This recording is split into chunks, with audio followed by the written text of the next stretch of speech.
जय हिंद दोस्तों, welcome to the parcel leader. दोस्तों, आज के अपने इस वीडियो में हम बात करेंगे मिल्कीपुर विधानसभा के जाति समीकरण के बारे में। तो दोस्तों, इससे पहले हम ये जान लेते हैं कि इसमें कितने लोग भाग लिए। तो दोस्तों मैं बता दूं, यहाँ पर कुल 22 प्रत्याशी ने पर्चा भरा था, जिसमें से 5 का रिजेक्ट हो गया, बाकी बचे दोस्तों 17 एक्सेप्ट हुए हैं, जिसमें लड़ाई के मैदान में केवल 10 हैं, क्योंकि कई बंदे 2-2 बार पर्चा भरे थे। इस प्रकार दोस्तों 10 लड़ाई के मैदान में हैं, जिसमें से मुख्य पार्टी समाजवादी पार्टी से अजीत प्रसाद जी, जो पारसी समाज से ही आते हैं, और बीजेपी से चंद्रभानु पासवान जी, ये भी पारसी समाज से आते हैं। वहीं एएसपी से संतोष कुमार पारसी जी हैं। बाकी दोस्तों अन्य 2 अलग अलग पार्टी से हैं, बाकी 5 निर्दलीय, जिसमें दोस्तों पारसी समाज के भी कुछ हैं। तो दोस्तों मैं बता दूं, ये लड़ाई त्रिकोणीय तो नहीं होने वाली है, लेकिन 2 लोगों की होने वाली है। यहाँ पे बहुत ही तगड़ी लड़ाई है दोस्तों, अपने पारसी समाज के तीनों उम्मीदवार होने के कारण, क्योंकि दोस्तों यहाँ पे एक तरीके से एएसपी जो है वो वोट काटने का काम करेगी, क्योंकि यहाँ पे वोट बंटने के चांसेस हैं। हालांकि मैक्सिमम वोट जो है यहाँ पे समाजवादी पार्टी के ही पाले में जाने की उम्मीद है, जो आगे मैं आपको बताऊंगा।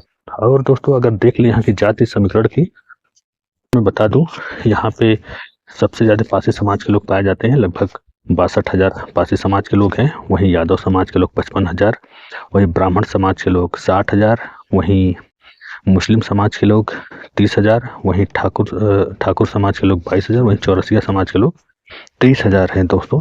इसके अलावा जैसे वैश्य समाज, इसके 18,000 हैं, वहीं कोरी समाज के भी 18,000 है, वहीं रैदास समाज या चमार समाज से जुड़े लोग 16,000 हैं, वहीं दोस्तों पाल समाज 5,000, वहीं मौर्य समाज के लोग 5,000, और दोस्तों अन्य बाकी 28,000 के लगभग है। तो दोस्तों ये है यहाँ का जाति समीकरण, जिसमें दोस्तों सबसे अधिक जो पॉपुलेशन पारसी और ब्राह्मण समाज की है। यही कारण है दोस्तों कि इन दोनों समाजों को साधने में सभी पार्टियां लगी है। और बीजेपी ने यहाँ पे प्लस पॉइंट ये खेला है कि पारसी समाज का जो वोटर है वो बांटने के चक्कर, क्योंकि वर्तमान समय में जो पारसी समाज के वोटर हैं वो समाजवादी पार्टी के साथ हैं, ठीक है। तो इसलिए ये, और जो ब्राह्मण समाज है मुख्य रूप से सबसे ज़्यादा बीजेपी के साथ है। तो वो इनका टेक्निकल पॉइंट क्या है दोस्तों, ये जो पारसी समाज का वोट है उसको बांट देंगे। अगर पारसी समाज का वोट कुछ ही अपनी तरफ मिला रहे तो ब्राह्मण समाज का इनको मिलेगा ही, ठीक है, और ठाकुर समाज का मिलेगा ही। इन 2 समाजों का मुख्य रूप से इन्हें मिलता है, और कुछ अन्य समाज का मिलता है, तो जिससे इनकी प्लस पॉइंट बन जाती है। लेकिन दोस्तों मैं बता दूं, यहाँ पे एक और बात है कि कुछ जैसे एएसपी आज़ाद समाज पार्टी, ये भी अपने पारसी समाज के ही प्रत्याशी को उतारे हैं, लेकिन ये नाम मात्र के वोट काट पाएंगे। क्योंकि दोस्तों मैं बता दूं, मेरे हिसाब से जहाँ तक मैं देख पा रहा हूँ कि अब यहाँ पे पारसी समाज के लोगों को संगठित रख के वोट करना है। क्योंकि दोस्तों आए दिन जब से लोकसभा का चुनाव खासकर हुआ, तब से बीजेपी पारसी समाज के लोगों को टारगेट कर रही, बहुत ही ज़्यादा पारसी समाज के महापुरुषों पर टारगेट कर रही है, उनके साथ छेड़छाड़ कर रही है ये।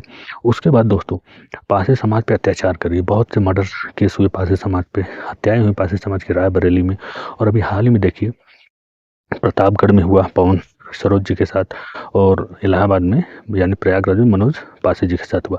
और तो ये देखने वाली बात है, जो प्रयागराज है वहाँ पे मनोज पासी जी जो बीजेपी के अनुसूचित जाति मोर्चा के जिला अध्यक्ष हैं, उसके बावजूद भी उनको न्याय नहीं मिल रहा है। और दोस्तों यहाँ राजनीति कैसे खेल रही है कि जो है एक पारसी समाज के नेता और 3-4 बीजेपी के विधायक यहाँ पे गए थे इनको न्याय दिलाने। लेकिन ये एक जुमला है, ये गए थे वहाँ पे एक पॉलिटिकल स्टैंड, राजनीति करने।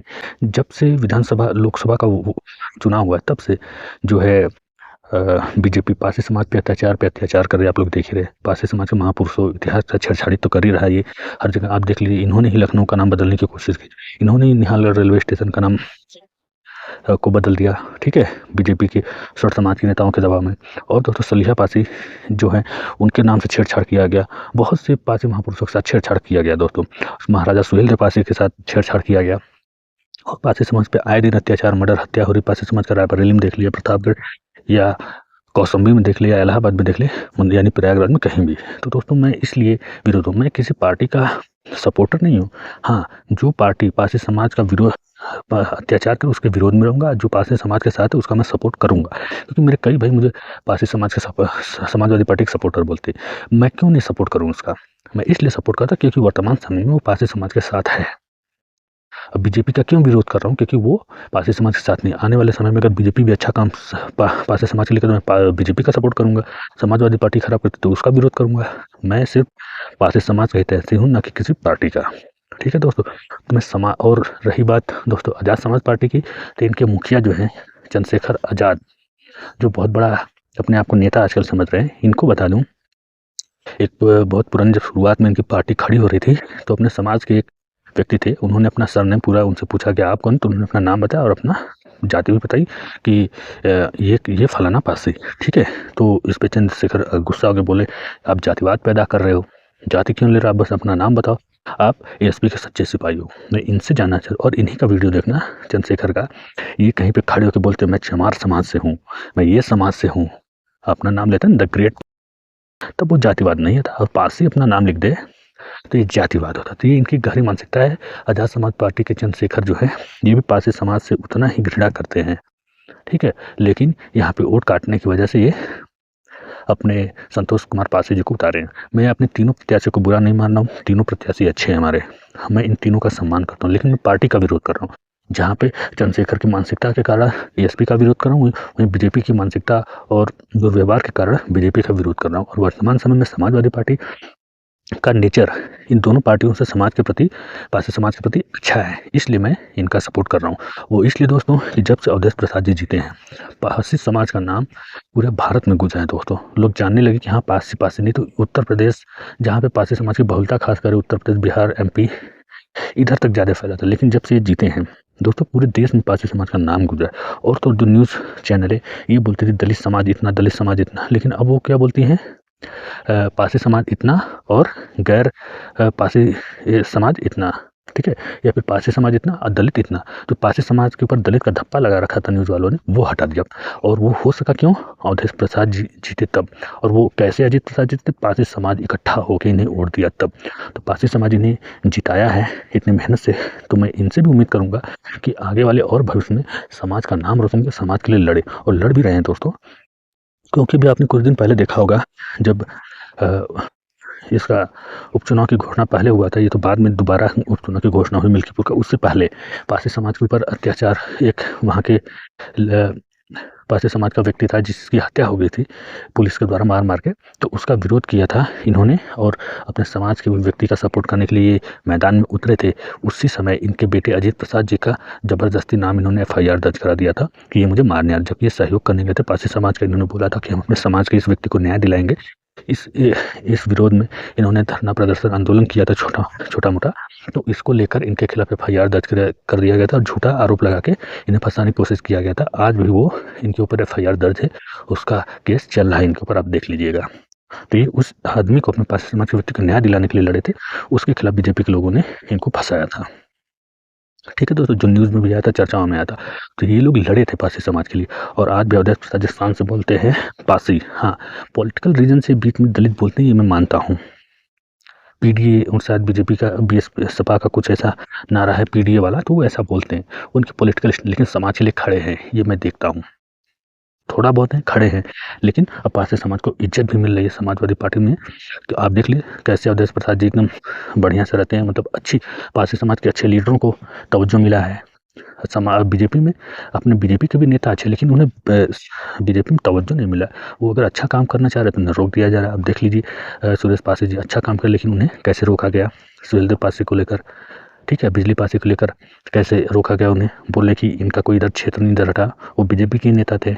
ठीक है, ऐसे बहुत से दोस्तों घटनाएं, जो मैं गिनाऊंगा तो वीडियो बहुत लंबा हो जाएगा, क्योंकि ये सामाजिक मिल्कीपुर विधानसभा का जातीय समीकरण की बात कर रहे थे।